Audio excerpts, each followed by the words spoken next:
ஸ்ரீமதே ராமானுஜாய நமஹா. Happy Navratri to all. நவராத்திரினாலே பெண்களுக்கான பண்டிகை அப்படின்னு நம்ம சொல்லுவோம். நம்மளோட ஒரு பண்டிகையுமே நமக்கு நிறைய வேல்யூஸ் சொல்லி தருது. இப்போ நவராத்திரி எடுத்துட்டோம்னா ஷேரிங், கேரிங், டுகெதர்னஸ், ஈக்குவாலிட்டி. ஏன்னா நம்ம யாரெல்லாம் நம்ம வீட்டுக்கு வர வெத்தலை பார்க்க எல்லாருக்கும் ஒரே மாதிரியான வெத்தலை பார்க்க கொடுத்து அந்த மாதிரி ஒரு கேரிங் ஃபார் அதர்ஸ் எல்லாம் இந்த மாதிரி வேல்யூஸ் நம்ம கற்றுக்குறோம். நம்மளதுல எல்லா பண்டிகையுமே நமக்கு பாசிட்டிவ் வேல்யூஸ் தான் கற்று தருது. அதுதான் சனாதன தர்மத்தோட ஏற்றமே.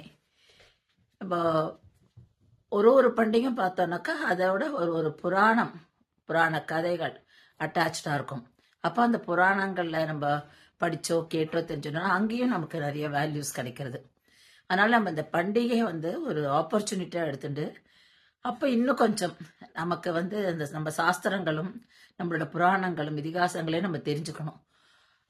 அதனால தான் இந்த வாட்டி நாங்கள் என்ன பண்ணியிருக்கோம்னா நவராத்திரி போது இந்த 9 நாளும் எப்படி சனாதன தர்மத்தில் பெண்ணுக்கு முக்கியத்துவம், பெண்ணுக்கு ஒரு சிறந்த இடம் எல்லாம் கொடுக்கப்பட்டிருந்தா அது இன்னும் இருக்கு அப்படின்றத நம்ம தெரிஞ்சுக்கலாம். அது எப்படி தெரிஞ்சுக்கலாம் அப்படின்னாக்கா நம்மளுடைய கோவில்கள் மூலம். இப்போ கோவில் நம்ம எடுத்துனோம்னாக்கா ஸ்தல புராணம் எடுத்துக்கணும். அப்போ ஸ்தல புராணத்தில் நமக்கு தெரியும் ஏன் பெருமாள் அந்த இடத்துல அந்த வடிவில் இருக்கார். தாயார் அங்கே எழுதியிருக்கா, எந்த தாயார், என்ன திருநாமம் தாயாருக்கு, தாயார் எந்த கோலத்தில் அந்த கோவிலில் இருக்கா அப்படின்னு பார்க்கும்போது அதுக்கான ஒரு வரலாறு இருக்கும், ஒரு புராண கதைகள் இருக்கும். அதை நம்ம தெரிஞ்சுட்டோம்னா எப்படி நமக்கு முதல்லேருந்தே நமக்கு பெண்களுக்கு எப்படி ஒரு ஏற்றம் கொடுத்து வச்சிருந்தா, பெண்களுக்கு எப்படி ஒரு இம்பார்ட்டன்ஸ் கொடுத்தா அப்படின்றது நமக்கு புரியும்.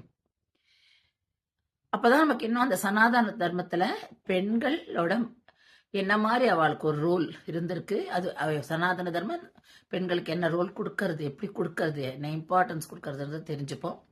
அதனால 9 நாளைக்கும் ஒரு நாளுக்கும் ஒரு திருக்கோவில் எடுத்துட்டு அதோட தலப்புராணம், அதுலயும் மெயினா தாயார்கள், அங்க எழுந்திருக்கும் தாயார்களோட மகிமை பத்தி பேச போறோம். அந்த தாயாரியே அவதாரம் பண்ணா, ஏன் தாயார் அந்த கோலத்துல அங்க இருக்கா, தாயாருக்கு என்ன அந்த இடத்துல முக்கியமான உற்சவம் கொண்டாடப்படுகிறது, எதுக்காக கொண்டாடப்படுகிறது, இதெல்லாம் நம்ம பார்க்க போறோம். அந்த 9 நாளும் நம்ம ஒரு கோவிலா போய் ஒரு தாயாரை செவிச்சு தாயாருடைய மகிமையை தெரிஞ்சுப்போம். இதுதான் இந்த நவராத்திரிக்கான ஏற்பாடு. ப்ளீஸ் எல்லாரும் பாருங்க, பார்த்துட்டு ஃபீட்பேக்கும் கொடுங்க. And please subscribe our channel.